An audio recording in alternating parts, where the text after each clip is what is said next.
ધરતીમાં આઠા ડુંગરી પંચાયતમાં પધાર્યા, અમારું માન રાખ્યું, જોરદાર તાલીથી સાચે તો કર્યું છે. હવે ખબર પડશે, મેદાનમાં આવો, હવે આપણી લડત ચાલુ થશે. એમની સંખ્યા જોઈશું આપણે કેટલી થાય છે. એ લોકો ફરે છે ગામ ગામમાં, ઘર ઘરમાં કે ના મીટિંગમાં ના જતા. સવારથી મને એવા કાર્યકર્તાઓના ફોન આવતા હતા કે અમને ધમકાવે છે કે આમ આદમી પાર્ટીની મીટિંગમાં ના જાઓ, પણ જોઈ લો તમારી ખાવાનું બગડશે એમનું આજે. સાચી વાત. આપણે ખાવા પીવા માટે લાલચુ નથી.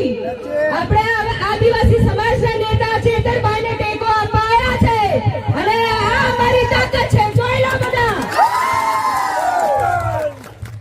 તાલુકા પંચાયત અને જિલ્લા પંચાયતની હવે ચૂંટણીઓ આવે છે, તો હવે એમને ખબર પડી ગઈ છે એમનો સૂર્યો નીચે પડવાનું જ છે. એ લોકો હવે તાલુકામાં ફેંકાઈ જવાના છે, જિલ્લામાં ફેંકાઈ જવાના છે કે ઘણા કાવતરું